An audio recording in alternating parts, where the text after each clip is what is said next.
प्रभु यीशु मसीह का धन्यवाद हो। प्रभु यीशु मसीह के महान और उत्तम नाम में आप सभी को बड़ी आशीष मिले। आज का जो मेरा टॉपिक है वो है दुल्हा वही है जिसकी दुल्हन है। The bride belongs to the bride groom, जो कि यूहन्ना की इंजील उसके 3 अध्याय 29 से 30 में पाया जाता है। John 3:29 to 30। यहाँ पे परमेश्वर के वचन में इस प्रकार लिखा हुआ है कि दूल्हा वही है जिसकी दुल्हन है, परंतु दूल्हे का मित्र जो खड़ा हुआ उसकी सुनता है, दूल्हे की आवाज़ सुनकर आनंद विभोर हो उठता है, और इसी प्रकार मेरा ये आनंद पूरा हुआ है। अवश्य है कि वो बढ़े और मैं घटूं। यहाँ पर यूहन्ना बपतिस्मा देने वाला यीशु मसीह के बारे में बात कर रहा है। यहूदी विवाह परंपरा में दूल्हे के मित्र, जिसको कि शौश बैन यानी कि बेस्ट मैन अगर उसको कहा जाता है, और उसकी भूमिका बहुत ही महत्वपूर्ण होती थी। वह बिचौलिया यानी कि दूल्हे और दुल्हन के बीच की कड़ी होता था। वह प्रबंधक होता था और जो शादी की दावत का सारा इंतजाम करता था और मेहमानों को आमंत्रित करता था।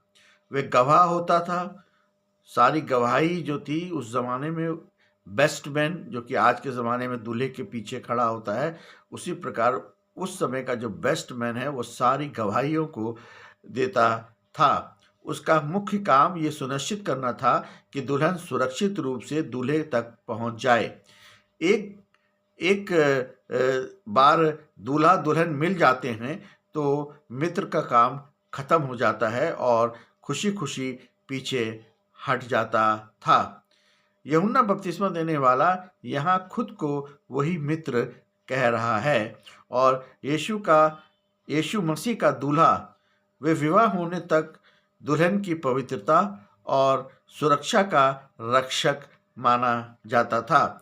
वह बढ़े और मैं घटूं, ये वाक्य मसीह जीवन का सार है, और इसके 2 मुख्य पहलू हैं कि पुराना स्वभाव, क्रोध, घमंड, अहंकार का त्याग हमें करना होगा।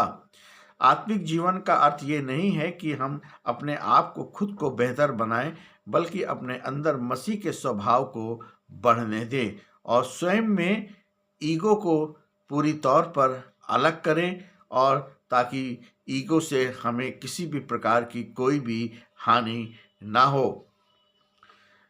दूसरी बात जो है दूल्हा और दुल्हन। बाइबल में दूल्हा स्वयं यीशु मसीह है और दुल्हन कलीसिया को दर्शाता है। यूहन्ना यहाँ पर स्पष्ट कहता है कि लोग उसके पीछे ना चलें, बल्कि असली स्वामी यीशु मसीह है और उसके पास जाएं। यूहन्ना ने अपनी सेवा को कभी अपनी संपत्ति नहीं समझा। वह जानता था कि वह एक सेवक के रूप में कार्य कर रहा है। यूहन्ना की सच्ची खुशी अपनी प्रशंसा सुनने में नहीं, बल्कि दूल्हे की आवाज़ सुनने में थी। आत्मिक महानता इसमें नहीं है कि हम कितने ऊंचे उठते हैं, बल्कि इसमें है कि हम परमेश्वर के सामने कितने छोटे हैं। जब हम अपनी चमक को कम करेंगे तो परमेश्वर का प्रकाश हमें हमारे माध्यम से पूरी तौर पर चमक सकता है। यानी कि हमको जो है प्रभु यीशु मसीह लोगों के बीच में चमकाना चाहता है, ताकि हमारे जीवन को देखकर लोगों के जीवन जो है वो बदल जाएं। उस समय यूहन्ना के चेले थोड़े परेशान थे और उन्होंने देखा कि लोग यूहन्ना को छोड़कर यीशु के पास जा रहे हैं। उन्होंने यूहन्ना से शिकायत की और उसके जवाब में यूहन्ना ने जो कहा, और जो कि बहुत ही आदरणीय है, और एक सेवक के रूप में ऐसा ही कहा जाना चाहिए। यूहन्ना ने कहा कि मनुष्य को वही मिलता है जो स्वर्ग से दिया जाए। उसे जलन नहीं थी, क्योंकि वह जानता था कि वह मसीह नहीं है, परंतु मैं उसके आगे भेजा गया हूँ कि मार्ग को मसीह के लिए तैयार करूँ। जीवन जो है वो हमारा और सबका सार्थक होना चाहिए, ताकि जो है इस जीवन में और आने वाले जीवन में हम अपने मसीह को बड़ी निकटता और गहराई के साथ देख सकें। जब हम ये देखते हैं कि हमने कितने लोगों को मसीह जीवन में जोड़ा है, तो एक बड़ी आशीषमय बातें हमारे जीवन में होती हैं और इससे हमारा प्रभु यीशु मसीह बहुत ही प्रसन्न होता है। हमें प्रतिदिन अपनी प्रशंसा नहीं चाहिए, परंतु यदि कोई हमारी प्रशंसा करता है तो सिर्फ उस समय यीशु मसीह का धन्यवाद करें, ना कि प्रशंसा में भूल जाएं।